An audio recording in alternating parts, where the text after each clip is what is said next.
this is an iHeart podcast. Guaranteed human. Okay, so my dog Little has figured out what a Chewy box looks like. And so she sees it and immediately assumes it's for her and goes rushing over to it. Issa is the same way. She barks at everyone else, but the Chewy box, she's like, I'll let that one slide. And you know what? I can't blame her. Chewy has over 100,000 products, food, treats, toys, beds, but all the stuff that both our dogs love. And it shows up in like 1 or 2 days. Like I've barely hit the order button and it's already on my porch. So convenient. And it's not just dog stuff. Birds, fish, reptiles. Chewy's got the whole pet universe covered. You know what surprised me was the health side. Now, you know, my sweet Holly was a medically complex poodle with her heart disease and her kidney disease, and she needed a lot of prescription meds and prescription food. And Chewy was outstanding and really went above and beyond to make sure that she had what she needed. So I appreciate that. And Chewy will take care of all prescriptions, pet insurance, telehealth, vet visits. The list goes on. And they're now rolling out actual vet clinics. So that is huge. Amazing. And if Little turns her nose up at something, which she does quite often, I can return it within a year with no questions asked. And if I ever need help, Chewy's 24/7 customer service is actually helpful. Chewy just makes the whole pet parent thing feel easier. They really do. For life with pets, the answer is Chewy. Save $20 on your first order with free shipping at chewpanions.chewy.com/howrude. Joy is essential, and it's also elusive. But now, there's a new and exciting way to start your journey toward a more joyful existence. Joy 101. It's a new podcast hosted by me, Hoda Kotb. If you're craving inspiration to maximize your joy, tune into these candid, uplifting, and moving on-air chats. Listen to Joy 101 on the iHeartRadio app, Apple Podcasts, or wherever you get your podcasts. Joy 101 with Hoda Kotb is presented by CVS. Hey everyone, Josh here, and for this week's Select, I've chosen our 2017 episode on Satanism. It proved to be a pretty eye-opening episode and was much less upsetting and much more enjoyable than the title might suggest. So sit back, relax, and listen up to how Satanism works. Hey everybody, it's us, Josh and Chuck, and we just wanted to say that if you have very strong religious beliefs, I don't know, you may want to skip this one. Yeah, you know, we talk about Satanism in this episode in what seems like glowing terms, but for my part at least, I was just trying to have a little fun with it. So I hope that comes across. Yeah, we have an intellectual conversation about Satanism. How about that? All right, agreed. All right, well, on to the show, Chuck. Welcome to Stuff You Should Know, a production of iHeartRadio.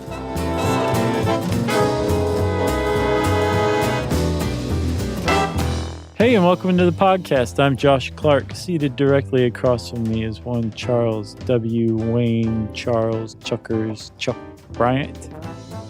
That's pretty good. Old Beelzebub himself. Yep. And there is Old Scratch to my right.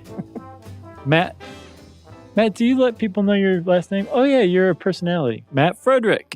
But I don't want him to get kidnapped. Guest producer Matt Frederick of the old days, co-host of Stuff They Don't Want You to Know, and now supervising producer for podcasts. Whoa. Matt, we don't let our producers talk on our episodes, so we're going to have to beep that out. Matt says that was a huge announcement you just said. Yeah. Nice. Well, congrats, Matt. And Matt's been working here forever just like us. Nice. Lovely wife. Yep. Lovely child. Yes. Great family. Loves Indian food. I didn't know that. Oh, yeah. Yeah? It's his bread and butter, as it were. It's his ghee and naan. Now he's afraid to talk, which he should be. That's good. Anyway, Matt's here. Yeah. So, thank you, Matt, and hail Satan. I was going to say hail Satan. Hail Satan, Chuck. Hail Satan, Josh. It's funny. I went from, when reading this, to thinking Satanists are just libertarians. Yeah. To, no, Satanists are kind of Republicans. And I don't mean that. You'll see what I mean. Okay. Philosophically in some ways. I don't mean, you know. And then I thought, well, I'm a Satanist. Okay. Did you have an awakening? Yeah, I mean, I read some of the stuff in their FAQ on their website and some of their fundamentals and their their 11 rules of earth and their 9 satanic statements. We'll read all that stuff. But Yeah. I thought, well, geez, I agree with a lot of this stuff. There are 13 things to avoid getting gouged at the grocery store. What Satanists are not, almost assuredly, are not evil people who meet in dark churches to perform ritual blood sacrifice and eat hearts and draw pentagrams on each. Well, they may draw pentagrams on each yeah, foreheads. that part's actually true. But there's more things that Satanists are not. I think if you're coming to this blind, without knowing anything, you'll probably be surprised about just how kind of groovy they are. And this is the Church of Satan. Yeah, that I'm talking about mainly. No, I think you can apply what you just said to all Satanists. Yeah, true. Because if you're a Satanist, you would take umbrage at the idea that somebody who actually believes in the supernatural entity, Satan, is not a Satanist.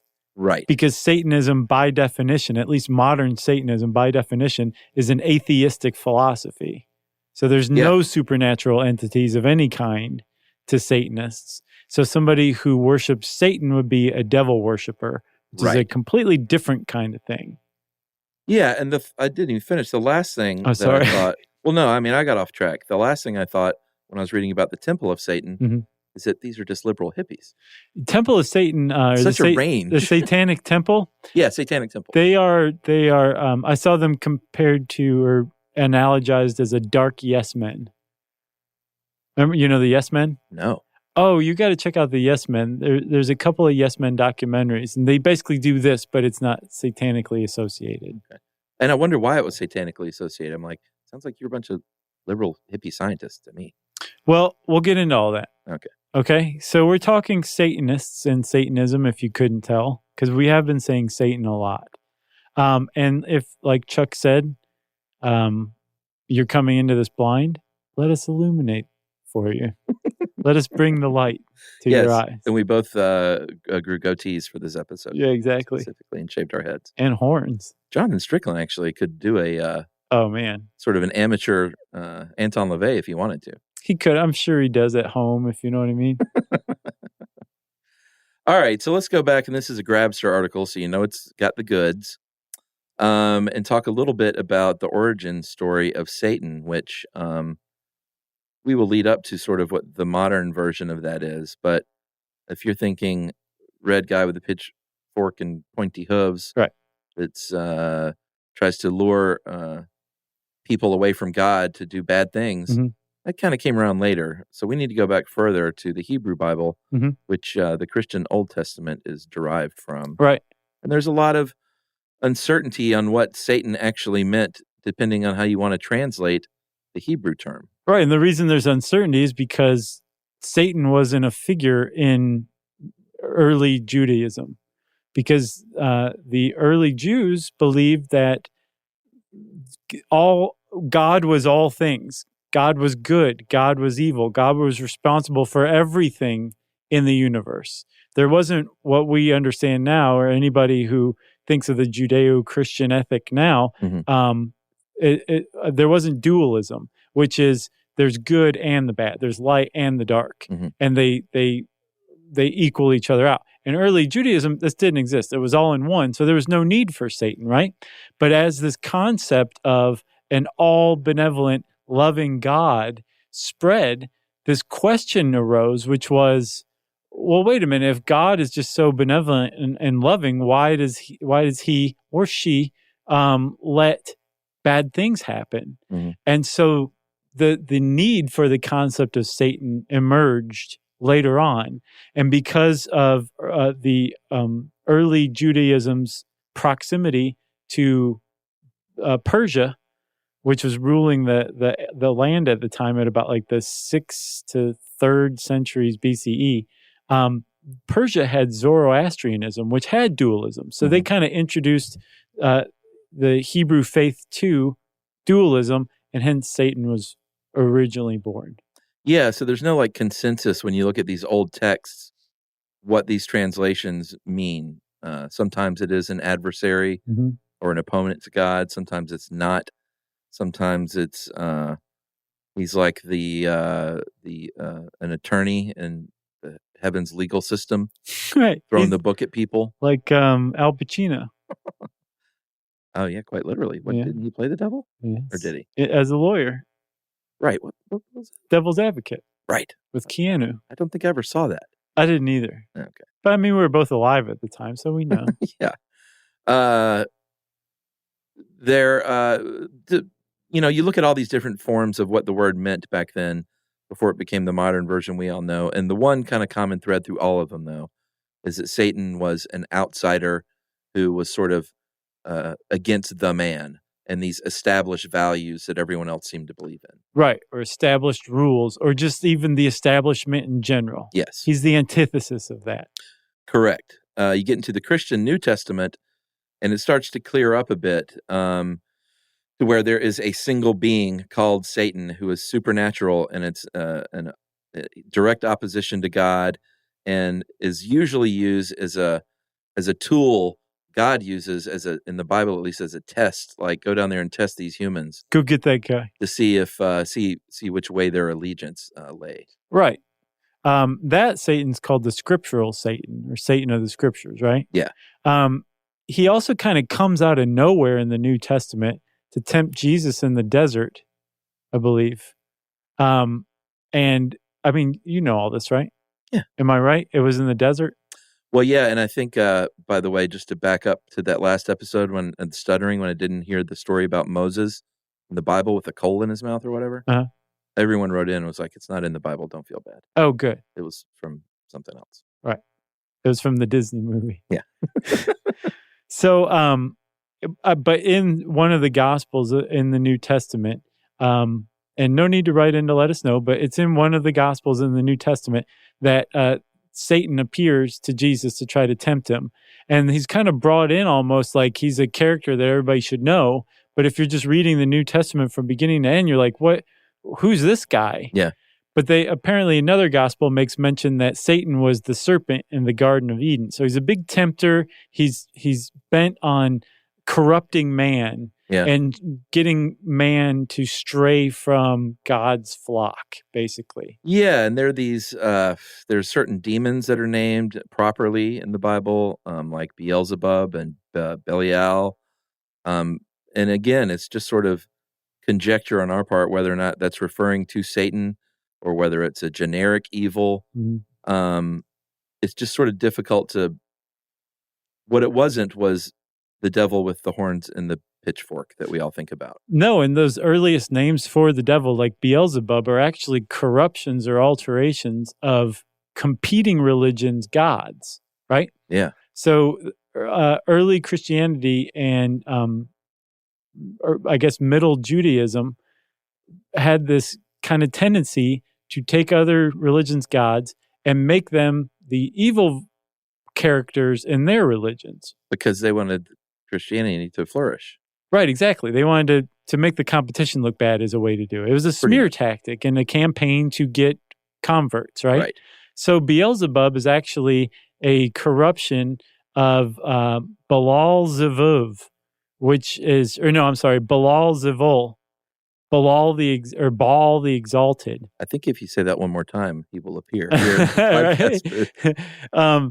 Baal, Baal, was the main deity of the Canaanites and the Phoenicians, who were competing with the early Christians at the time. And if you say Baal Zevul, that means Lord of the Flies, not Lord the Exalted. So it was like a slam on their competition's main god, and that's where Beelzebub came from. And that will become a common play in the Christian playbook of smearing the other guy's gods by making them evil figures in Christian mythology. Klaatu, Orata, Beelzebub. Remember, there was a Dead Milkman album called Beelzebubba? Yes. And it had like that guy on a tractor on the cover. That was Beelzebubba. Yeah. Well, the same with Lucifer. And when we finally got the English language King James Bible in 1611, Lucifer was really a Latin term for morning star. But in that version of the Bible, they say, no, what that really is the name of Satan. Right. And he was the light bringer, the one who would reveal the truth to people that they were actually being held down by God. Yeah. Which is not the Christian way. Right. So what you were saying by co-opting all these, or not co-opting, but kind of co-opting these bad religions, another band. Right? But that's actually a real band name. Yeah, correct. Yeah.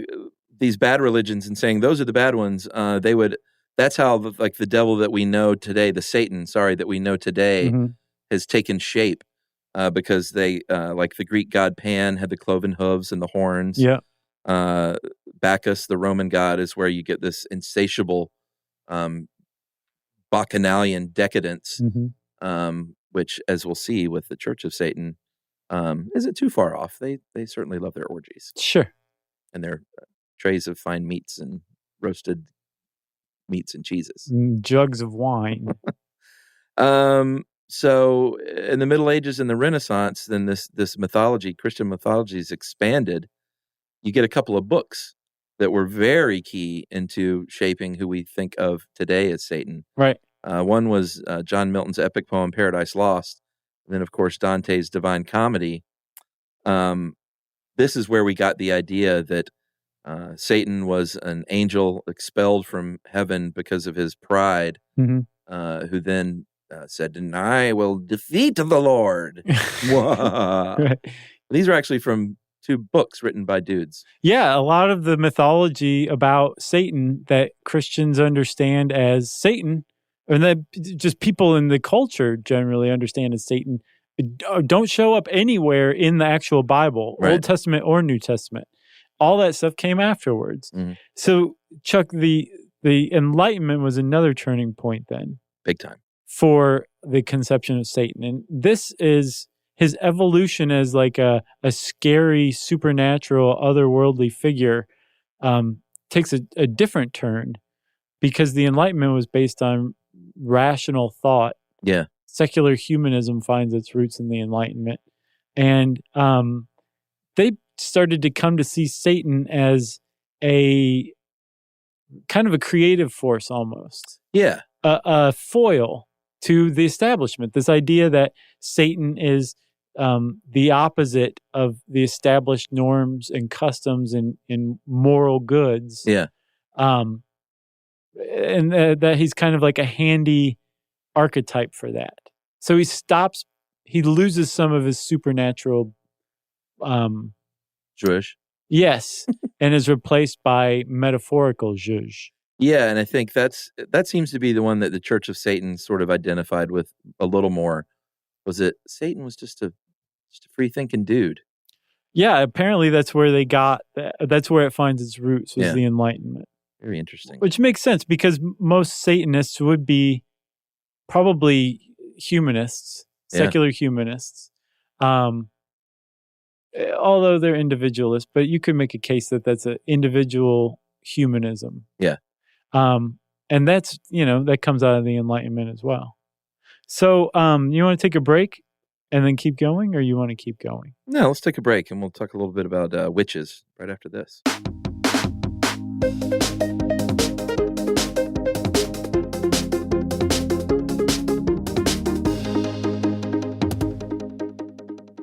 This is Jody Sweeten. And this is Andrea Barber from How Rude Tanneritos. Chewy has over 100,000 products. Food, treats, toys, beds, and everything ships fast. And it's not just for dogs. Cats, birds, fish, reptiles. I mean, they got everybody covered. Plus, prescriptions, pet insurance, and telehealth vet visits. And vet clinics are rolling out now, which I love. So many great things. And if your pet doesn't love something, return it within a year. For life with pets, the answer is Chewy. Save $20 on your first order with free shipping at chewpanions.chewy.com/howrude.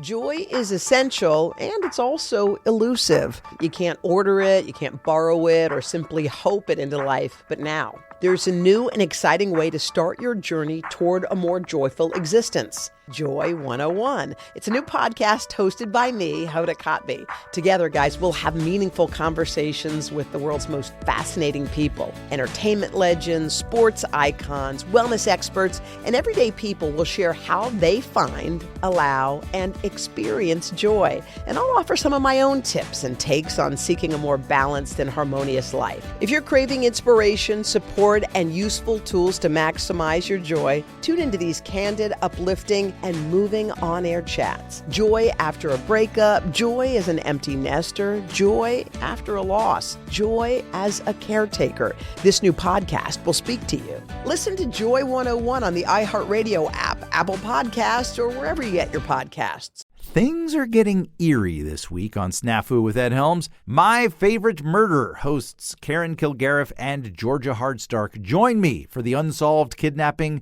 of William Morgan. It's a great true crime story filled with secret society intrigue and murder. Freemason files. Karen, you just birthed a conspiracy, and I'm here for it. Yay. Listen to Snafu on the iHeartRadio app, Apple Podcasts, or wherever you get your podcasts. You can hear it, true, but now see it. Crime Stories now available with video episodes, free in the iHeart app. Watch all your favorite podcasts, full episodes, start to finish, gavel to gavel, soup to nuts, all in the free iHeart app. You can also watch all your other favorite podcasts like Hey Jonas, Las Cotaristas, Post Run High, and so many more. Hear the voices you know. Now see them and see the moments you've missed. Open the iHeartRadio app, search video podcasts and crime stories, and then just tap watch. I'll see you on video, friend.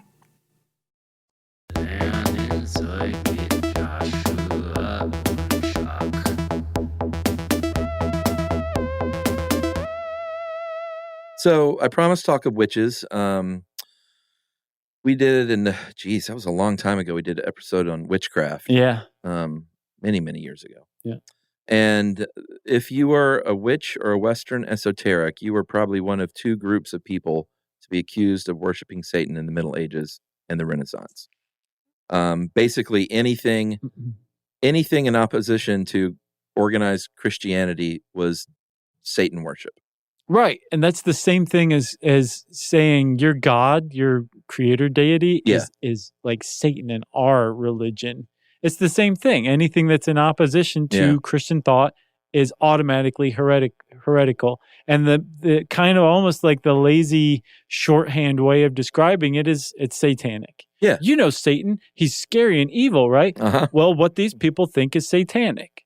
Yeah, and if you listen to the episode on witchcraft, and I know Stuff You Miss in History class did a good episode on what really happened in Salem, which we'll probably cover that at some point, I imagine. But I think everyone pretty much knows at this point, about 60,000 people, mainly women, were put to death in the American colonies in Europe. And under the guise of being Satan worshipers and witches and practicing witchery. And by all accounts, they generally were, that I don't like the way that lady looked at me in the town today. Or, you know what, I think she stole milk from my cow. Or I want her land. Or my wife is jealous of her. Right. So they're all witches. Let's burn them. Let's throw them in lakes and see if they float. And let's burn them. Because if they don't float, then they're not witches. They drown. And early physicians had more than just a small hand in this as well. They, in accusing, especially like folk healers and midwives of being witches, again, to basically force the competition out. Yeah. Where did we talk about that one in? That seemed more recent. Can't remember. Maybe grave robbing? I think Did we talk about that in grave robbing? Feels like it. It does. There were also things called esoteric orders, which were, I don't even know what you would call that today. Basically kind of any group that didn't subscribe to mainstream Christianity. So like the Masons or the Illuminati today? Yeah. And like they were Christian at base. Gnostics. But then they had they had this other occult ideas in addition to it, right? So like the Cathars are a good example of that. They were in, I think, like the 12th to 14th century France, and they were like Christian plus, right? The Cathars means like the pure ones. They were so Christian that they felt like just being a normal pious Christian wasn't enough, and you actually had to be baptized again. It was basically like a born-again Christian process. Yeah. But in, again, like 12th, 13th century France, they were considered heretics and they were persecuted. You could call them an esoteric order because it didn't follow prescribed Christianity, Orthodox establishment Christianity to a T. It either was lacking some or had extra, and then you're a heretic and hence Satanist. An esoteric order believed in Dan Brown books, basically. Yeah.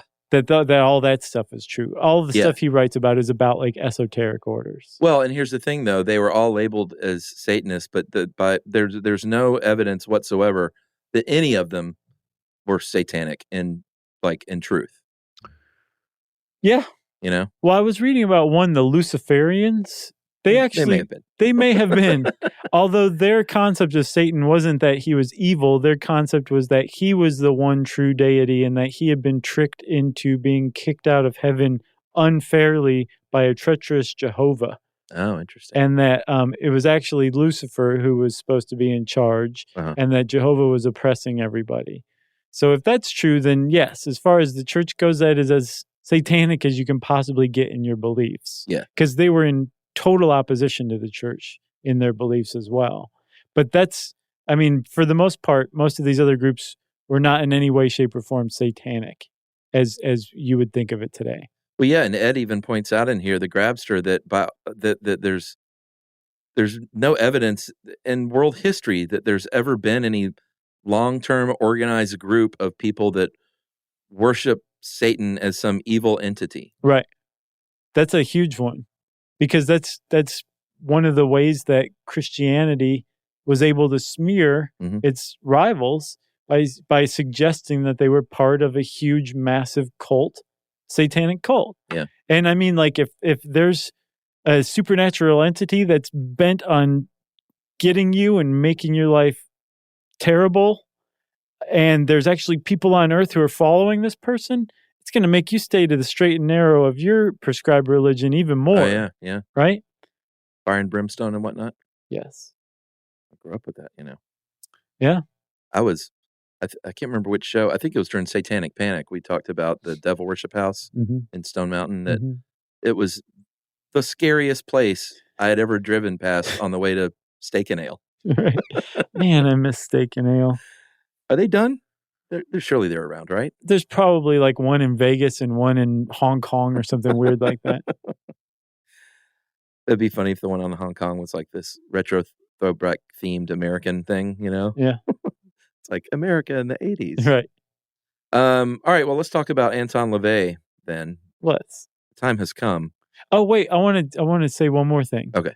So in I think the 14th century, the Knights Templar, another esoteric order, but a military order, were accused of worshiping Baphomet.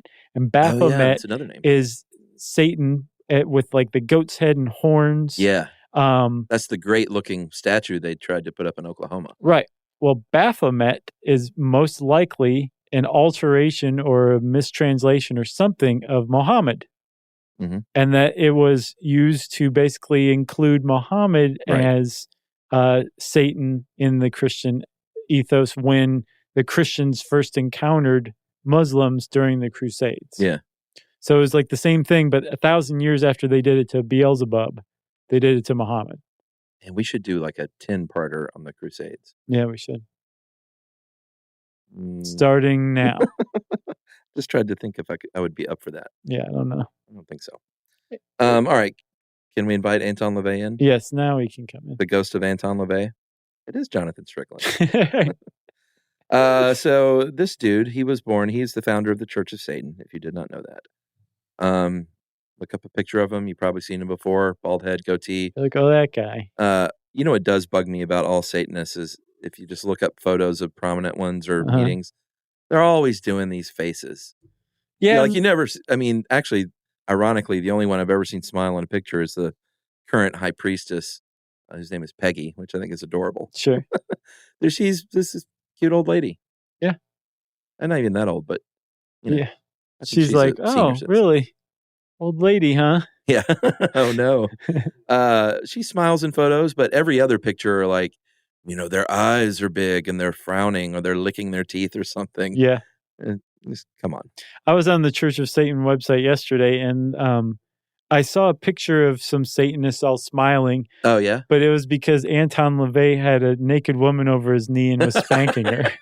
So they do smile in some pictures. Oh, okay. Yeah. Well, that makes sense. So LaVey was born Howard LaVey, Howard Stanton LaVey in 1930 in Chicago. Right. And the more I read about him and his supposed early years, the more he sounded like L. Ron Hubbard. Yeah, kind of. Because L.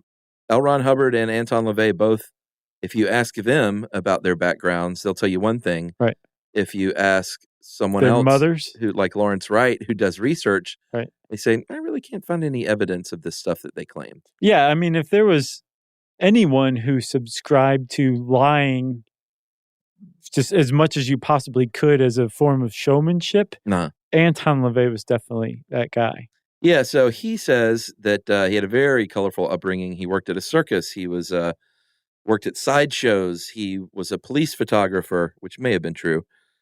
He was a very talented organist who worked burlesque shows.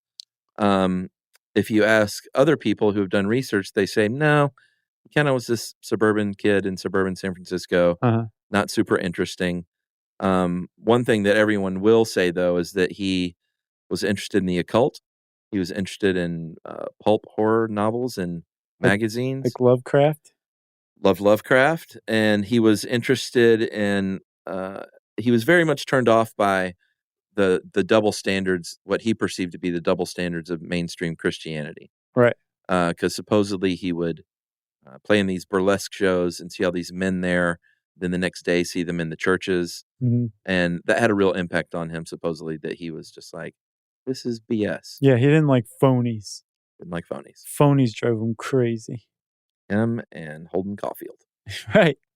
So in the 1960s, and this is kind of like with L. Ron Hubbard again, LaVey started hosting these lectures on paranormal, and he had a lot of flair, and everyone was like, man, who is this guy? He's really got something. He's kind of cool, and he talks about things like indulging in all the worldly things. You shouldn't feel bad about it.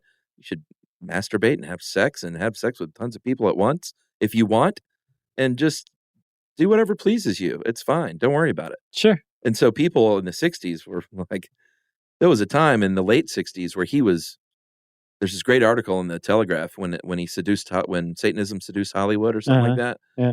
Where it was sort of the thing to be a Satanist and to go to these parties because you would go in and there would be drugs and drink and nakedness. It's like Eyes Wide Shut up in there. Right. And everyone from like some of the Beach Boys to Sammy Davis Jr. to Liberace. Liberace was a Satanist? He said he was for a while. I didn't know that. Sammy Davis Jr. definitely was. He even had a TV pilot that he tried to get made about like a sitcom that was Satan friendly. That he like worked for the devil or something. We've got to find that. We have to find that. It was script. Supposed to be really bad, and they only made one of them. But so it's out there somewhere. Well, supposedly he made a pilot that never went beyond that. Gotcha. Jane Mansfield was another famous Satanist. Yeah, so it was a big thing, and Charles Manson kind of ruined all that.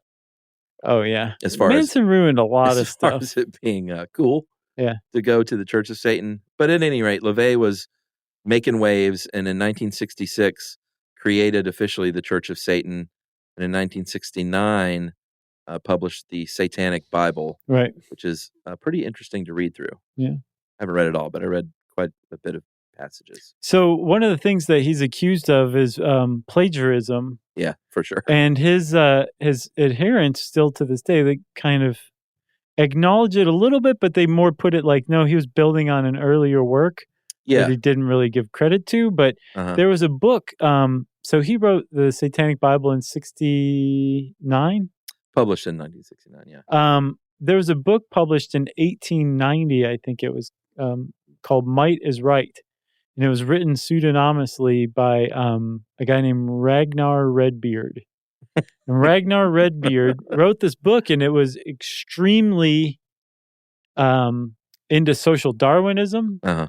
It was individualistic to the point of being anarchistic. Mm-hmm. It had all of the requisite 1890s racism and sexism attendant to it as well. Sure. But the point of it is like, why would you, love your enemies? This whole doctrine of love is BS. We're animals. And if you have an enemy, you should go out and beat him up because he's your enemy. You don't need to love him. You need to love yourself. And it was really just a surprising book that apparently still a lot of people read today. And apparently Anton LaVey read it and Sounds like it. adopted a lot of it. Yeah. But then he also wrote a lot about ritual and stuff as well, and prescribed certain kinds of rituals in the Satanic Bible. And supposedly the three main types of rituals of greater magic, there's greater magic and lesser magic. Mm-hmm. But in the greater magic rituals, there is compassion. Yep. There's, and that's not just for others, but also yourself. Mm-hmm. There's lust. Yeah. And then there is destruction. Yes. And all of them are meant for you. Yeah. The person doing this, they're meant for you. They're meant as what was called the intellectual decompression chamber, where you can just get rid of this baggage that you've got. Mm-hmm. And they're like, it's nothing more than this little psychodrama that you're performing for yourself to just make yourself feel better. Yeah, like lust is to release your sexual urges. Like he'll say Christianity teaches you to repress all that stuff. That ain't no good for you. Right. You need to go release these urges. Yeah, you're walking around with all this stuff that's like hanging on you. Like, get rid of it so you can go be happy and stop dwelling on this It's stuff. the same with destruction, cleansing oneself of anger towards someone who has done you an injustice. Like, why sit on that? Go Right. deal with it. You're sitting there stewing about it. Go smash the face. Go put on your velvet robe. Well, no, that's something that Satanism has long been accused of, is like being violent toward others. And I don't think that they say like, no, don't be violent toward others. They even say like, certainly don't owe anybody being nice to them or anything like that. Yeah. But there seems to be kind of I haven't seen any overt calls to violence. It just seems to be like if that's what you deem as right, as long as you're following these other prescribed paths that seem to kind of avoid violence. That it's more just like it's centered on you. And For sure. You need to focus on yourself. And if you focus on yourself, then you're probably going to stop wanting to smash that other guy in the face, because you're going to get rid of that baggage. Can I read the 11 satanic rules of the earth? Please. Number 1, do not give opinions or advice unless you are asked. Okay. Not bad. Yeah. Number 2, do not tell your troubles to others unless you are sure they want to hear them. Yeah, that's good. Not bad. Number 3, when in another's lair, show him respect or else do not go there. Yeah. Respect someone's home. Number 4, if a guest in your lair annoys you, treat him cruelly and without mercy. Number 5, do not make sexual advances unless you are given the mating signal. That's a sort of... That's a 60s way of saying I'm down with affirmative consent. Do not take that which does not belong to you unless it is a burden to the other person and he cries out to be relieved. Okay. Like, don't rob people of stuff. Relieve me of this glass of Diet Coke. I can't stop drinking it. Number 7, acknowledge the power of magic if you have employed it successfully to obtain your desires. If you deny the power of magic after having called upon it with success, you will lose all you have obtained. That's a little fruity. I didn't even hear that full one. I trailed off Yeah. so long. Number 8, do not complain about anything to which you need not subject yourself. And finally... Yeah, that's a good... I think that one bears repeating. Oh, wait. I say finally. That's only number 8. Oh, you want me to repeat that? Please. Do not complain about anything to which you need not subject yourself. Yes. Number 9, do not harm little children. Well, you should probably repeat that one too. Do not harm little children, Yeah. because that's a big deal. There are these people that think like, you sacrifice children and you perform sex with children, and that's what Satanists do. And they're like, no, we're not into that at all. No, and one of the things the Satanic Temple, who we'll talk about in a little while, point out is that there have been a lot of cases of people who are supposedly exorcising demons from children, right, who have actually harmed and in fact killed children. Yes, and that there's no. I think we talked about this in the Satanic Panic episode too. There's no documented cases of Satanists harming children, right, because they're against it. And in fact, they won't even accept anyone under the age of 18 into the Church of Satan. Yeah, because self-consent is extremely important to Satanists of all stripes.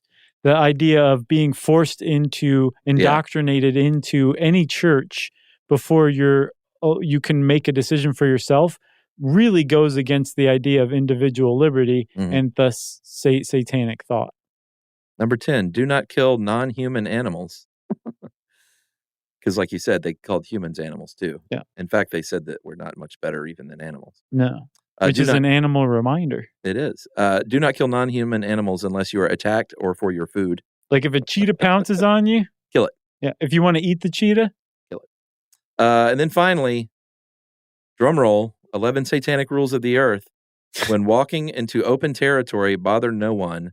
If someone bothers you, ask him to stop. If he does not stop, destroy him. Nice. Sounds like a Tenacious D lyric. It does, but the way you counted down, it was like a Letterman list. I know. I like that. That was good, man. I miss Dave. I wonder how many longtime listeners we've lost with this episode. I don't know. You want to take another break? Yeah, I mean, there's still so much more, but we got to break at some point. Yeah, we're going to take a break.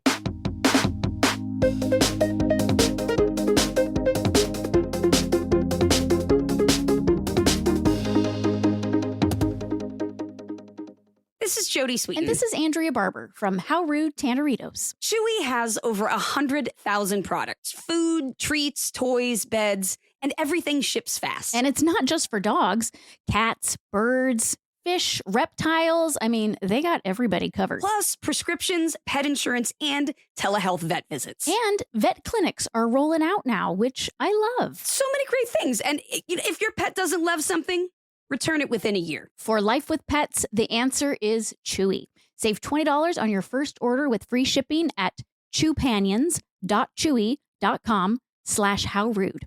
Joy is essential, and it's also elusive. You can't order it, you can't borrow it, or simply hope it into life. But now, there's a new and exciting way to start your journey toward a more joyful existence. Joy 101. It's a new podcast hosted by me, Hoda Kotb.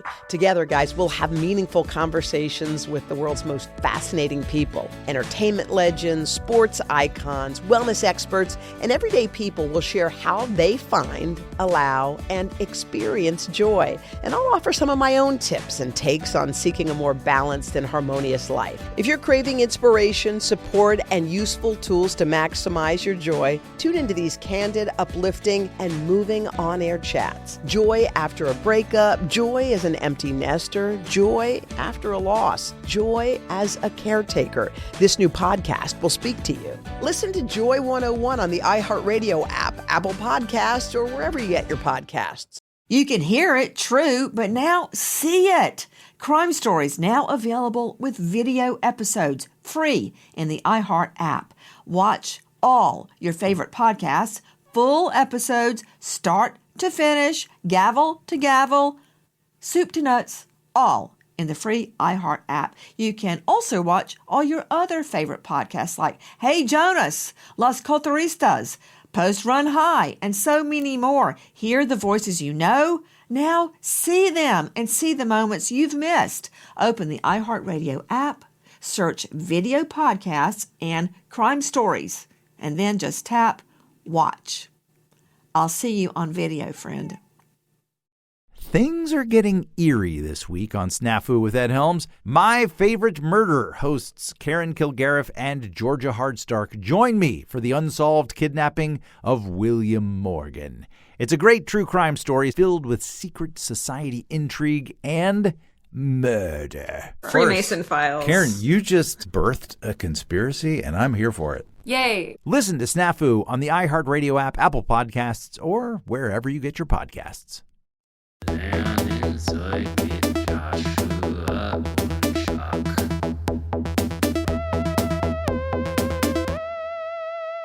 All right, Chuck, we're back with Satan.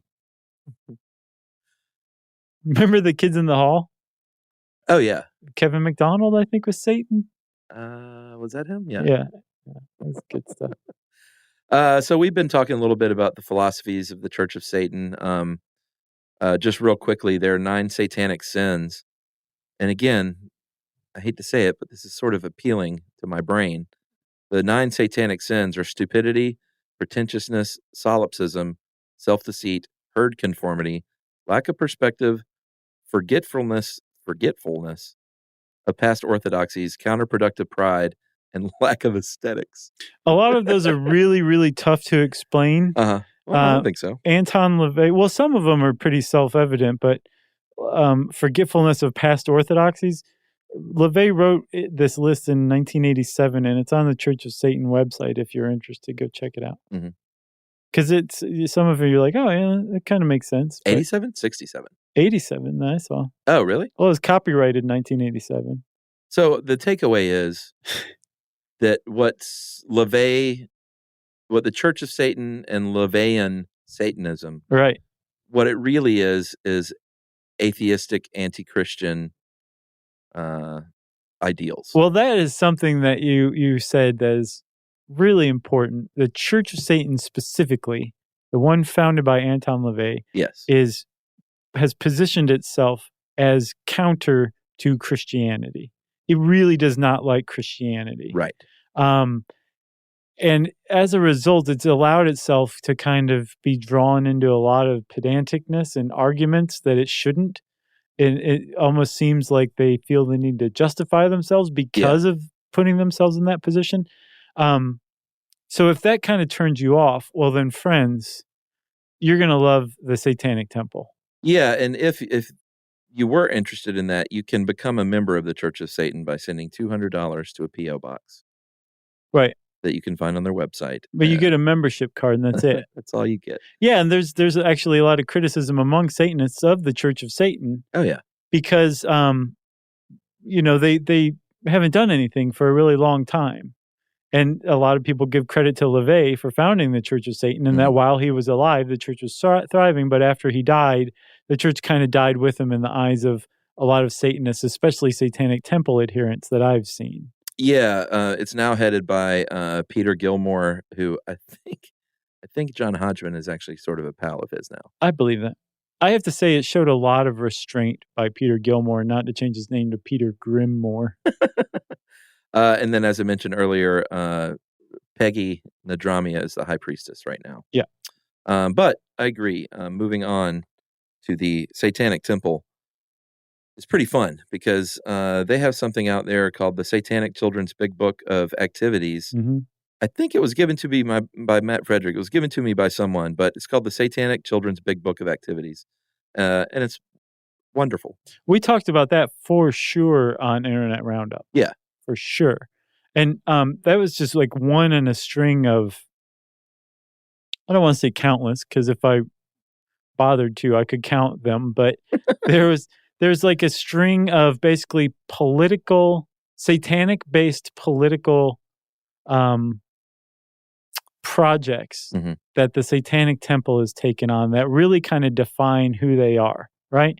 They are part performance art, very much political activists, and are trying to basically they say that they're using Satanism, although they all subscribe to philosophical, atheistic, human secularism Satanism. Minus the social Darwinism. Right. And the Ayn Rand libertarianism. Yes. That they're using Satanism, though, in the popular conception as a poison pill for the church versus state debate, right?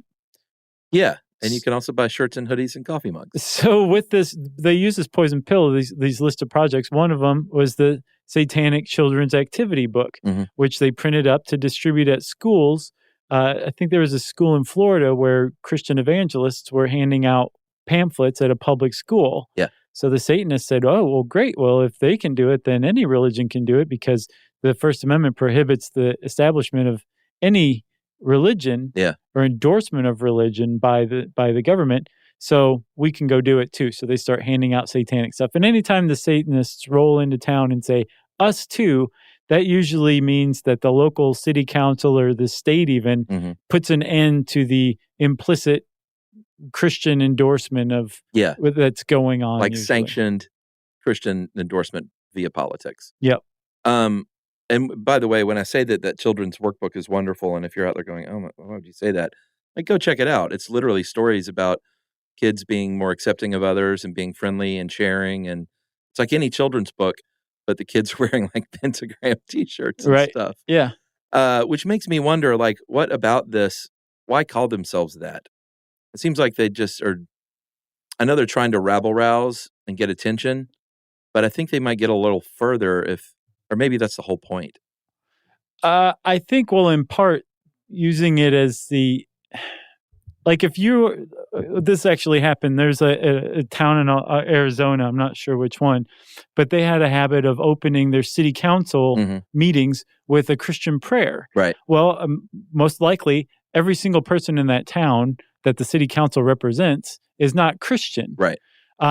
But since there was some landmark court ruling, I can't remember when, maybe 2014, where the Supreme Court said, no, it's actually okay as long as they don't prohibit any religions from doing this. Right. The Satanists showed up and said, well, here come the Satanists. We're going to give a benediction to open up your city council meeting. And the city council said, okay, nobody's going to do prayers anymore. Well, that's kind of what their job is. Right. To shut it down. But if they just did it like, well, the secular humanists are here and we're going to say a prayer, everybody'd be like, well, who cares? That's fine. But the people who are so afraid of Satanists are so afraid of Satanists that they are, they would rather stop the city council implicitly endorsing the Christian prayer than to allow the satanic prayer as well. That's how it works. Yeah. And it's the same with the statue in Oklahoma. Yeah. He said, oh, well, you're going to put up your statue? We're going to put up one of, what's it called? Baphomet, which, again, I know you've seen the statue. We both love it just because it's so cool looking. Looks like the cover of some great heavy metal album. It does. But it's like 9 feet tall. Yeah, the two kids looking up adoringly at him. And Chuck, the Satanic Temple has another thing going on right now, too. A new initiative that they started. Right. Which is the After School Satan Club. And again, I have to laugh. It just sounds funny. But what it is, it's an after-school curriculum to teach reasoning and social skills to kids. Yeah. Again, as a counter to something called the Good News Club, which is an evangelical Christian after-school program. So again, they're saying, you got yours, we'll have ours. Yeah, and there's another 2001 Supreme Court ruling that said, you know what, sure, we can have religious after-school programs. And the floodgates opened. And the Lucian Greaves, whose name is Doug Mesner, he's one of the founders of the Satanic Temple. He says, we're doing this because the Good News Club is creating a need for it. If they were just doing this in churches rather than public schools, we wouldn't have our after-school Satan Club, but they are, so we are. Yeah, here's a quote. While the Good News Club focuses on indoctrination, instilling children with the fear of hell and God's wrath, after-school Satan clubs will focus on free inquiry and rationalism. We prefer to give children an appreciation of the natural wonders surrounding them, not a fear of an everlasting otherworldly horror. Right. However, being a member of the Satanic Temple or the Church of Satan is not to say that you can just be very much out with it these days. A lot of those folks, even if they are really just secular humanist atheists at heart, they do want to associate with the Satanic Temple or Church of Satan. They a lot of times will still keep it quiet, keep it a secret, because you will get people don't get what it's about, and they will think, well, again, people still believe that they have blood sacrifice and sacrifice animals and eat the hearts out of goats and things like that. Right. And there have been people in history who have killed in the name of Satan. Sure. And that's who people point to and say, see, Satanists are killers. And it's like, no, that person was out of their mind. Yeah, they were mentally ill. Or they were pretending to be mentally ill so that they would get a lighter sentence, and that's what they were doing, that they weren't actual Satanists. Again, a true Satanist will point out that Satanists are atheists. Right. That they see Satan as a construct, as a metaphor, a shorthand for something that goes against the norms, that questions the establishment and says, how do you know what you're saying is right?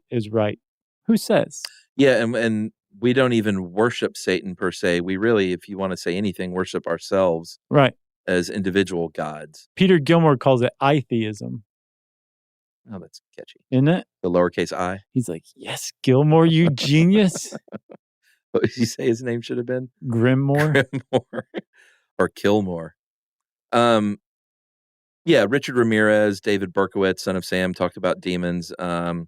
Ricky Casso, famously in the 70s, was an American teen who killed someone in the name of Satan, and much to Angus Young's chagrin, was hauled into court with his AC/DC t-shirt on. Right. We're not going to get too much into this because you can go listen to our great episode on the Satanic Panic of the 80s from January 5th, 2016.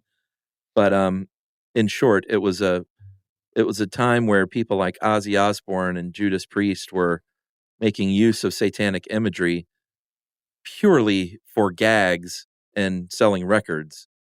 None of it was, I mean, today there are some legit creepy dark metal bands that are very much more overt with their lyrics and things. But I think Ozzy Osbourne has definitely been outed as, not some Satan worshiping ghoul. Yeah. Anyone who's ever seen him on television can tell you that. Yeah, and I mean it bears fleshing out. There are like supposedly the goth scene in Germany in particular is where neo-Nazism and neo-paganism kind of come together. Yes. A lot of people point to that as some sort of neo-Satanism. But again, if you're talking about Satanism with a capital S as an atheistic philosophy, and somebody murdering in the name of Satan holds about as much water as somebody murdering in the name of the Easter Bunny. You got anything else? Yeah, just let me quote with finish with a passage from the Satanic Bible on love. Satanism has been thought of as being synonymous with cruelty and brutality. This is only so because people are afraid to face the truth, and the truth is that human beings are not all benign or all loving. Just because the Satanist admits he is capable of both love and hate, he is considered hateful. On the contrary, because he is able to give vent to his hatred through ritualized expression, he is far more capable of love, the deepest kind of love. By honestly recognizing and admitting to both the hate and the love he feels, there is no confusing one emotion with the other. Without being able to experience one of these emotions, you cannot fully experience the other. Wow. Either Dr. Seuss or Anton LaVey. Yeah. That's Zoroastrian dualism if I've ever heard it. Yeah. Well, if you want to know more about Satanism, well, go look up this article. It's a Grabster article on howstuffworks.com. And since I said Grabster, it's time for listener mail. Hello, Chuck Bryant and Josh Clark. Hello. Very formal. This is on stuttering. I've stuttered for most of my life. I say most of my life because it started when I was 5. As you mentioned in your show, there are several different ways it can happen. I would always try to think of a different word to use when I got stuck, and that would result in very strange-sounding sentences. I would define stuttering as inability to coordinate breath flow with words. Blocking on a word or sound would often result in a cessation of breathing entirely. Kind people often tell me that stuttering does not bother them, but the fact is, when I stutter, my internal reaction is that I feel and sound like a fool. Rationally, I know that is not true, but that is what I often feel nonetheless. And of course, unkind people abound, and I often heard as a child reactions like, "Don't you know what you want?" from other kids and adults, laughter and derision. Often I'd hear, "Just sing it." And while it's true that singing and speaking are operated by different parts of the brain, life is not a musical, and besides, I hate musicals.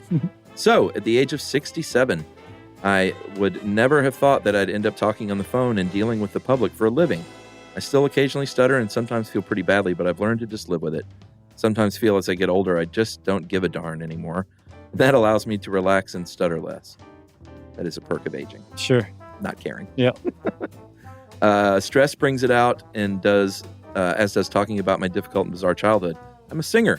I'm one of the resident shanty singers at the National Maritime Historical Park at Hyde Street Pier in San Francisco, Nice. and have performed in front of large audiences. Singing is not a problem, but introducing songs can be.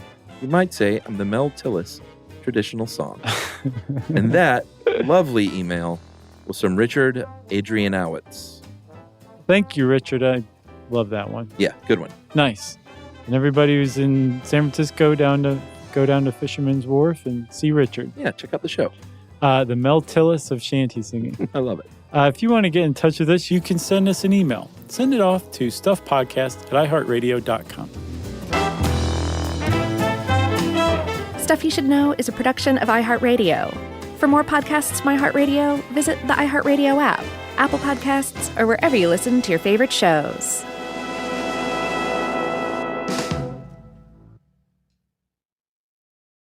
This is Jody Sweeten. And this is Andrea Barber from How Rude Tanneritos. Chewy has over 100,000 products: food, treats, toys, beds, and everything ships fast. And it's not just for dogs, cats, birds, fish, reptiles. I mean, they got everybody covered. Plus prescriptions, pet insurance, and telehealth vet visits. And vet clinics are rolling out now, which I love. So many great things. And if your pet doesn't love something, return it within a year. For life with pets, the answer is Chewy. Save $20 on your first order with free shipping at chewpanions.chewy.com/howrude. Joy is essential, and it's also elusive. But now, there's a new and exciting way to start your journey toward a more joyful existence. Joy 101. It's a new podcast hosted by me, Hoda Kotb. If you're craving inspiration to maximize your joy, tune into these candid, uplifting, and moving on-air chats. Listen to Joy 101 on the iHeartRadio app, Apple Podcasts, or wherever you get your podcasts.